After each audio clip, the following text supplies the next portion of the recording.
How we doing today? Good. Well, I was really impressed with the attitude that the players came back with today, and everybody seems to be taking a serious approach to what they have to do to be positive, prepare for the game, have fun, preparing for the game, and creating value for their future.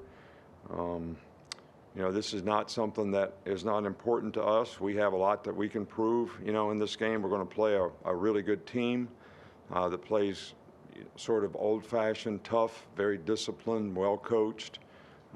So there's not any way to make it easy to prepare for a team like that. So for us to have the right mindset and have a good respect for what it takes to have success against a good team like this, I think is imperative in how we go about trying to prepare for this game. So, we want to take these first few practices and just work on fundamentals, try to get back into football. The players had 4 simulated trainings and 4 lifts in the time that we were off. But still, no matter what, it's still been a while since we played. So, we really got to work hard to, try to get people back fundamentally, get them in condition so they can sustain, and get other guys that will have opportunities to play in this game ready to play in the game. So, we're really proud of the fact that, we had 13 graduates, this last weekend. That brings, I think, 27 total on the roster, that'll be on the roster, for this particular game. Congratulated all the players who got awards today in the team meeting. Players were really excited and, proud of, the guys that got honored by whether it was the SEC, made All-American, won individual awards like, Will.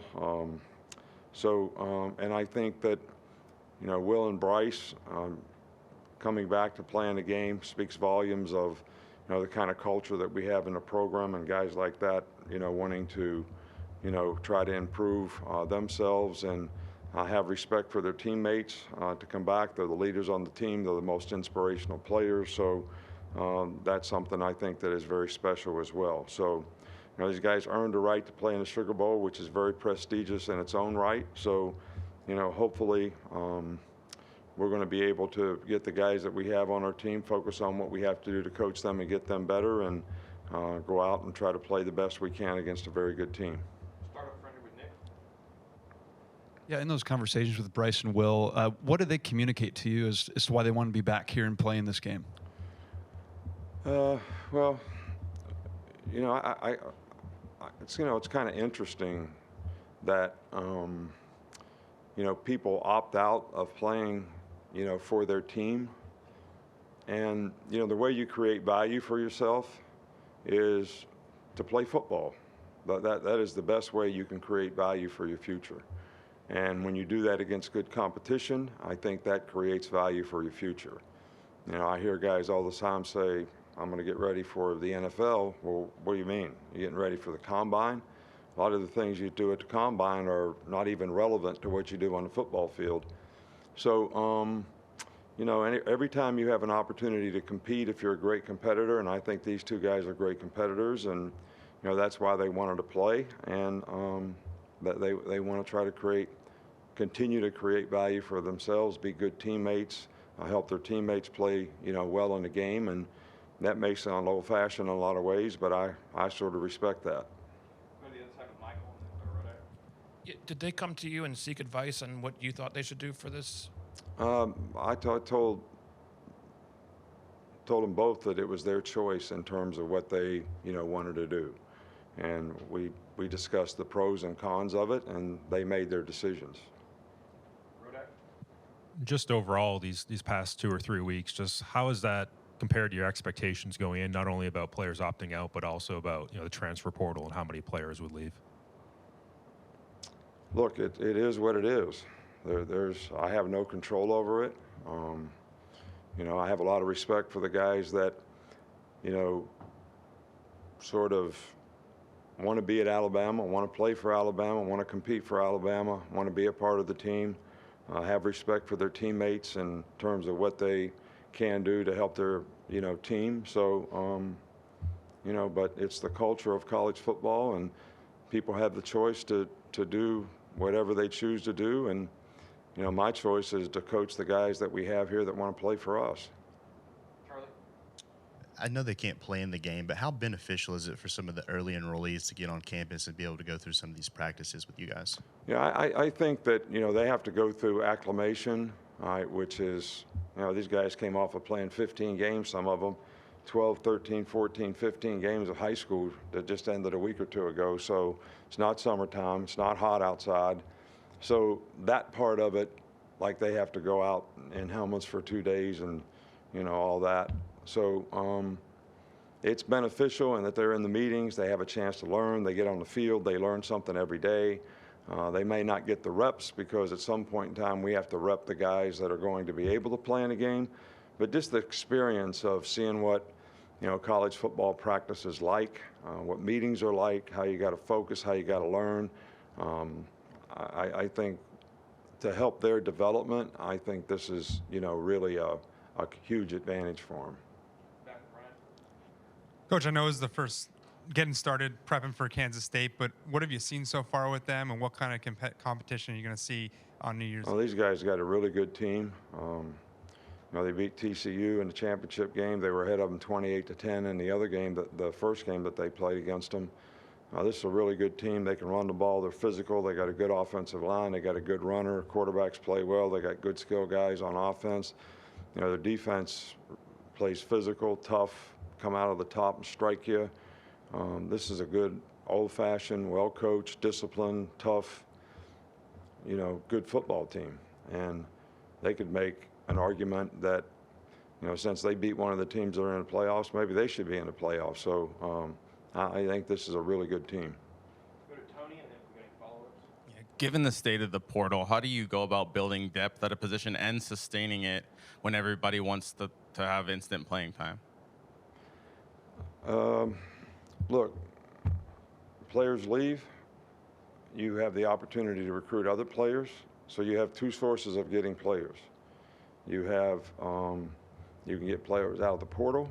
If you find somebody that you think is going to be a positive addition to your team, or you recruit young players that you think are going to develop and be a positive addition to your team. I think being able to do this now, you can't replace anybody now. So you got to you just got to play with what you got. And, there's quite a few teams that are playing in bowl games that have a significant number of guys that have gotten in the portal. So, we're working hard to help these guys that are here with us to develop a future and create value for their future, regardless of what their circumstance is. But the portal was the portal, so you can't get somebody out of the portal and come play in this game. So how do you create depth out of the portal right now? You can't do it. You do it later, and you can replace whoever leaves, and that's the numbers that you have to work with, and you got to make good choices and decisions about, who you recruit and how they're going to fit on the team. Here on the right. Yeah, on Bryce and Will and everybody else playing, what does it mean to you as their coach that some of your biggest leaders want to, finish out the season? And as a sport, what do you think it means for college football for some of the biggest players to stay and play the bowl game?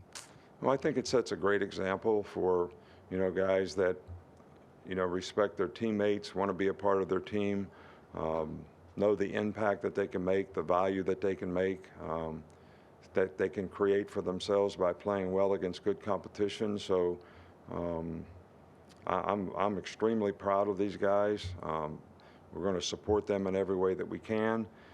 As an institution, we've minimized the risk of them playing in the game by ensuring them the best that we possibly can, so that we're, they're not taking a big risk by playing as much as you can, taking the risk out of it for them.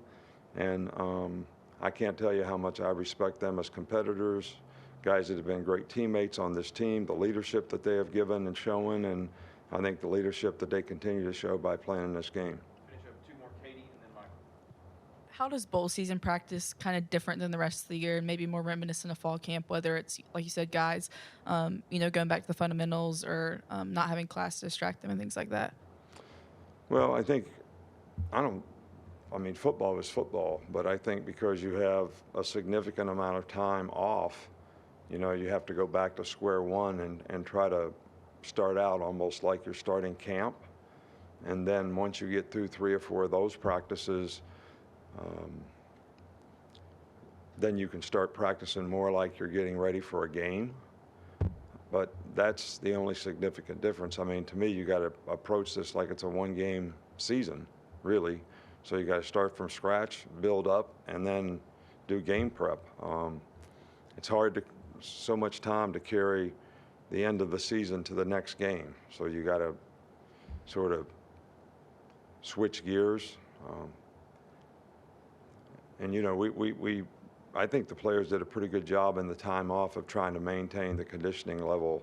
So they were pretty well prepared to get started at practice today. The offensive line, there are a lot of transfers since the last game. How's the depth look at that position?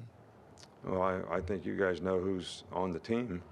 I mean, we don't have any secret admirers that snuck in, you know, like in the middle of the night. So it is what it is. We're going to coach the guys that we have, and you know, it'd be an opportunity for some other players to get a lot of playing time, certainly get a lot of practice time, and get a lot of repetitions, and hopefully that enhances their chances to be successful in the future. All right, thank you.